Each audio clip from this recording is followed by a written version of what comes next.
بسم اللہ الرحمن الرحیم بسم اللہ الرحمن الرحیم علم مقاصد شریعہ کا آج سبق نمبر 9 ہے۔ آج کے سبق کا عنوان ہے علم مقاصد شریعہ کا نشوونما اور تاریخ۔ آج کے سبق میں ہم علم مقاصد شریعہ کی تاریخ ذکر کریں گے اور یہ ذکر کریں گے کہ علم مقاصد شریعہ کس طرح وجود میں آیا۔ پچھلے سبق میں یعنی سبق نمبر 8 میں ہم نے مقاصد خطاب اور مقاصد احکام کا تعارف ذکر کیا تھا اور ان دونوں کے درمیان فرق ذکر کیا تھا۔ مقاصد خطاب کس کو کہتے ہیں اور مقاصد احکام کس کو کہتے ہیں، ان دونوں کی تفصیل ذکر کی تھی، اور ساتھ یہ بھی اختصار کے ساتھ ذکر کیا تھا کہ نصوص کی تشریح میں 2 زاویہ نگاہ مشہور ہیں۔ بعض ایسے حضرات ہیں جو ظاہر پر اکتفا کرنے والے ہیں، اور بعض ایسے ہیں کہ صرف ظاہر پر اکتفا نہیں کرتے بلکہ مقاصد بھی پیش نظر رکھتے ہیں۔ اور پھر مثال کے ذریعے سے ہم نے مقاصد خطاب اور مقاصد احکام کی تفصیل ذکر کی تھی۔ آج کا جو ہمارا سبق ہے وہ علم مقاصد شریعہ کی تاریخ سے متعلق ہے، اور یہ آپ حضرات کو پتہ ہے کہ علم مقاصد شریعہ کی تاریخ ذکر کرنا بہت مشکل ہے، اس لیے کہ جب سے شریعت ہے، جب سے قرآن ہے، جب سے حدیث ہے، تو ہر دور میں فقہاء کرام موجود تھے اور وہ مقاصد کی تخریج کر رہے تھے اور وہ تشریح کر رہے تھے اور وہ اس علم کو مدون کر رہے تھے۔ تو جب سے قرآن و حدیث ہے اس وقت سے علم مقاصد شریعہ ہے، لیکن باقاعدہ طور پر اس نے جو ایک فن کی شکل اختیار کی ہے، اس کے سلسلے میں جو بڑی شخصیات ہیں جنہوں نے خدمات سر انجام دی ہے، آج کے سبق میں ہم اس پر ایک سرسری انداز میں روشنی ڈالیں گے۔ تو ہم اس کو 3 ادوار میں تقسیم کر سکتے ہیں۔ پہلا دور کے ابتدائی زمانہ ہے جس میں امام جوینی، امام غزالی کے زمانے تک کا دور ہے۔ دوسرا دور اس کو دور استقلال کہہ سکتے ہیں کہ اس فن کو استقلال ملا، وہ امام عز الدین ابن عبدالسلام اور امام قرافی رحمۃ اللہ علیہ تک کا دور ہے۔ اور تیسرا دور ہے کہ پھر یہ علم اور زیادہ پختہ ہوا اور اس میں ترقی آئی، یہ دور ہم امام شاطبی رحمۃ اللہ علیہ کا دور شمار کر سکتے ہیں، اور بعد میں علامہ ابن عاشور اور معاصرین نے اس کو خوب ترقی دی۔ تو چلتے ہیں اور اس تاریخ کو اختصار کے ساتھ ذکر کرتے ہیں۔ تو علم مقاصد شریعہ کا جو نشوونما اور تاریخ ہے، اس کو پہلے بھی بتایا کہ اس کو 3 حصوں میں ہم تقسیم کرتے ہیں۔ پہلا دور یعنی ابتدائی زمانہ، یہ امام جوینی، امام غزالی رحمۃ اللہ علیہ کے زمانے تک کا دور ہے۔ ان حضرات نے مقاصد کے مراتب ذکر کیے اور پھر مقاصد کو ترتیب دی ہے۔ دوسرا جو دور ہے یہ دور استقلال ہے، امام عز الدین ابن عبدالسلام اور امام قرافی رحمۃ اللہ علیہ کا دور ہے۔ اس میں انہوں نے مصالح کو بیان کیا، مصالح شریعت کو بیان کیا، اور اسی طرح اس دور کے آخر میں پھر ابن تیمیہ اور ابن القیم رحمۃ اللہ علیہ نے انہی مقاصد پر کئی تطبیقات کی ہے۔ تیسرا جو دور ہے وہ امام شاطبی، علامہ ابن عاشور اور معاصرین کا دور ہے۔ ان حضرات نے پھر اس کو خوب اس فن کو پکایا اور اس کو خوب زیادہ ترقی دی۔ تو تفصیل میں جاتے ہیں۔ سب سے پہلا جو دور ہے ہمارے پاس، یہ پہلے بھی بیان کیا کہ علم مقاصد شریعہ اس وقت سے ہے جب سے شریعت کا نزول ہو رہا ہے، یعنی جب سے قرآن نازل ہو رہا تھا اور جب سے احادیث تھی، اور نبی کریم صلی اللہ علیہ وسلم کے زمانے سے شریعت جب سے ہے اس وقت سے علم مقاصد شریعہ ہے، کیونکہ علم مقاصد شریعہ کا تعلق نصوص میں موجود علل اور حکمتوں سے ہے، اور ظاہر ہے جب سے نصوص ہے اس میں موجود علل اور اس میں موجود حکمتیں اور مقاصد تھے، اور صحابہ کرام اس کا استخراج کرتے تھے۔ لیکن ہم جب کسی فن کی بات کرتے ہیں تو اس کی موجودہ شکل کی بات کرتے ہیں، تو اس وجہ سے اس اعتبار سے ہم یہ کہہ سکتے ہیں کہ امام جوینی رحمۃ اللہ علیہ جن کی وفات 419 ہے، اس کے زمانے تک یہ اس طرح یہ پراگندہ تھا۔ پھر انہوں نے البرہان فی اصول الفقہ میں مقاصد کی 3 تقسیمات ذکر کی، اور انہوں نے مقاصد کو 3 حصوں میں تقسیم کیا۔ ایک ضروریات ہے، ایک حاجیات ہے اور ایک تحسینیات ہے. یعنی بعض مقاصد ایسے ہیں جو ضروریات میں سے ہیں، بعض ایسے ہیں جو ضرورت سے کم درجے یعنی حاجت کے قبیل سے ہیں، اور پھر تیسرے نمبر پر وہ مقاصد ہے جو ضروریات اور حاجیات میں سے بھی نہیں ہے، پھر وہ تحسینیات میں سے ہیں، اور یہ اس کی تفصیل انشاءاللہ آگے آ جائے گی. اس کے بعد جو دور آتا ہے امام غزالی رحمۃ اللہ علیہ کا دور آتا ہے. امام غزالی رحمۃ اللہ علیہ کی کتاب اصول فقہ میں المستصفیٰ، اس میں انہوں نے جو ضروریات خمسہ کا ذکر کیا اور جو مقاصد میں جس کا بہت بڑا کردار ہے، انہوں نے یہ ذکر کیا ہے کہ ضروریات 5 ہے. ایک حفظ دین ہے، ایک حفظ نفس ہے، ایک حفظ نسل ہے، اور ایک حفظ عقل ہے، اور ایک حفظ مال ہے.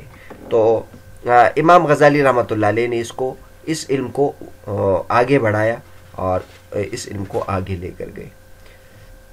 اس کے بعد پھر علامہ عامدی رحمۃ اللہ علیہ یعنی 631 ہجری میں ان کا انتقال ہے. ان کی جو کتاب ہے وہ الاحکام فی اصول الاحکام ہے. اس میں انہوں نے انہی ضروریات خمسہ کو مرتب شکل میں ذکر کرنے کا اہتمام کیا ہے. تو بہرحال یہ پہلا دور تھا. پہلے دور میں جو تاریخ تھی مختصر وہ آپ کے سامنے ذکر کی. اس کے بعد پھر دوسرا جو دور ہے وہ اس کو ہم دور استقلال کہتے ہیں. یہ امام عز بن عبد السلام کا دور تھا، اور ان کا جو انتقال ہے 577 ہجری ہے. ان کی کتاب ہے قواعد الاحکام فی مصالح الانام.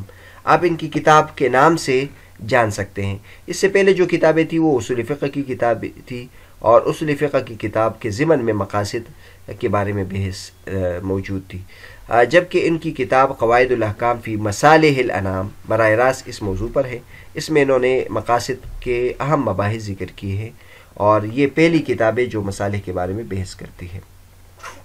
اس کے بعد عز بن عبد السلام کے شاگرد امام قرافی رحمۃ اللہ علیہ جو بہت بڑے عالم ہیں، ان کا انتقال 660 ہجری میں ہے. ان کی کتاب ہے الفروق جو اس موضوع پر تفصیل اس میں موجود ہے.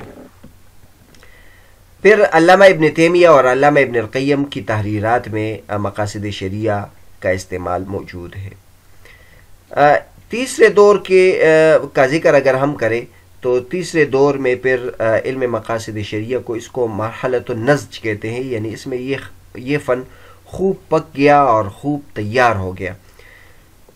جیسے آپ حضرات کو پتہ ہے کہ جیسے حصی چیزیں ہیں، جیسے مثلا کوئی پھل تیار ہوتا ہے تو اس کا درخت سب سے پہلے پودا لگتا ہے، پھر اس کا درخت بنتا ہے، پھر اس میں کچے پھل لگ جاتے ہیں، اور پھر وہ بالآخر وہ پھل بھی پک جاتے ہیں. تو اس طرح علم مقاصد شریعہ بھی ہے. اس کا ابتدائی دور تھا جس میں وہ یعنی غیر مرتب شکل میں تھا، اور پھر بعد میں اس کی ترتیب ہوتی گئی. تو جو تیسرا دور ہے اس کو ہم امام شاطبی رحمۃ اللہ علیہ کا دور کہتے ہیں. ان کا انتقال 790 ہجری ہے. ان کی کتاب ہے مشہور الموافقات.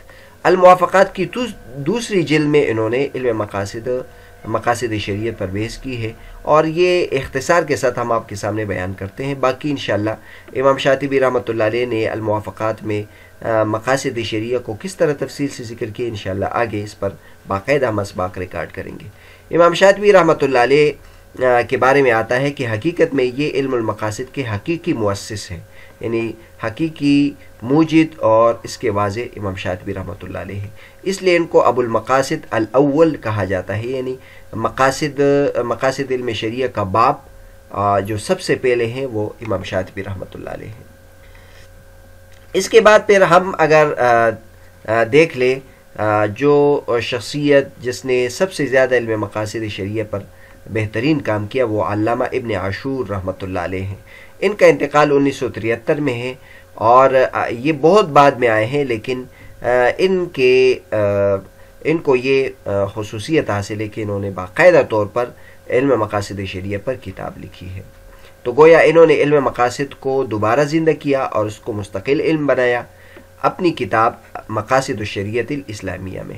اس وجہ سے ان کو ابو المقاصد دوم کے نام سے یاد کیا جاتا ہے کہ یہ علم مقاصد شریعہ کے دوسرے باب ہے، یعنی دوسرے موجد ہے. پھر اگر ہم دیکھ لیں تو علامہ ابن عاشور کے بعد پھر کئی علماء کرام نے اس علم کو لیا اور اس پر کتابیں لکھی ہیں، اور پھر اس سلسلے میں جو اچھی کتابیں جن حضرات نے لکھی ہیں معاصرین میں، وہ علال فاسی ہے، اور اسی طرح احمد ریسونی ہے، اس طرح شیخ حسنی ہے، اور شیخ جمال الدین عطیہ ہے، اور نور الدین خادمی. یہ حضرات ہیں کہ انہوں نے علم مقاصد شریعہ پر کتابیں لکھی ہیں.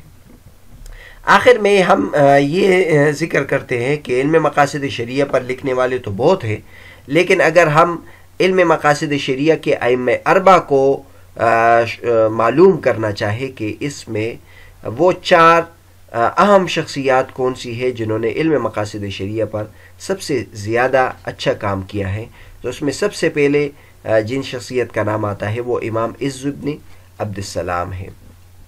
دوسرے نمبر پر امام جوینی رحمۃ اللہ علیہ کا نام آتا ہے، اور تیسرے نمبر پر امام طاہر ابن عاشور رحمۃ اللہ علیہ کا ذکر ہے، اور چوتھے نمبر پر امام شاطبی رحمۃ اللہ علیہ کا ذکر ہے. علم مقاصد شریعہ کے ائمہ اربعہ یعنی اس فن میں سب سے زیادہ کام سر انجام دینے والے یہ 4 شخصیات ہیں، اور یہ جو اصطلاح ہے وہ استاد دکتور احمد ریسونی کی ہے کہ وہ ان 4 شخصیات کو علم مقاصد شریعہ کے ائمہ اربعہ شمار کرتے ہیں. تو بہرحال آج کا جو ہمارا سبق تھا، سبق نمبر 9، اس میں ہم نے علم مقاصد شریعہ کے نشو و نما اور تاریخ کے بارے میں سرسری اس کا جائزہ لیا، اور ہم نے بیان کیا کہ علم مقاصد شریعہ کا جو پہلا دور ہے وہ ابتدائی زمانہ ہے، جو امام جوینی امام غزالی رحمۃ اللہ علیہ کے زمانے تک کا دور ہے، اور اس دور کی خصوصیات کیا ہے، اس زمانے میں لکھنے والی شخصیات کون سی ہے، اختصار کے ساتھ آپ کے سامنے بیان کیا. دوسرا دور، اس کو دور استقلال کہتے ہیں، اس دور نے مستقل شکل اختیار کی.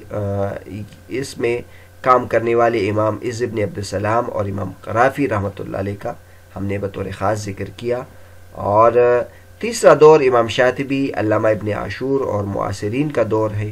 اور پھر آخر میں ہم نے یہ ذکر کیا کہ علم مقاصد شریعہ کے ائمہ اربعہ کون ہیں. اگلے سبق میں ہم علم مقاصد شریعہ کے بارے میں 3 مکاتب فکر کے بارے میں تفصیل سے ذکر کریں گے کہ علم مقاصد شریعہ کے بارے میں 3 طرح کے نقطہ نظر ہے. بعض ایسے حضرات ہیں جو علم مقاصد شریعہ کا سرے سے اعتبار نہیں کرتے، بعض ایسے ہیں جو مقاصد شریعہ کو مد نظر رکھتے ہوئے نصوص شریعہ کو رد کرتے ہیں، اور پھر ان دونوں کے درمیان میں ایک معتدل جماعت ہے جو جمہور علماء کرام کا ہے، اور وہ دونوں کو پیش نظر رکھتے ہیں، ان میں مقاصد شریعت کا بھی خیال رکھتے ہیں اور نصوص شریعہ کا بھی خیال رکھتے ہیں. انشاءاللہ اگلے اسباق میں اس بارے میں ہم تفصیل ذکر کریں گے انشاءاللہ.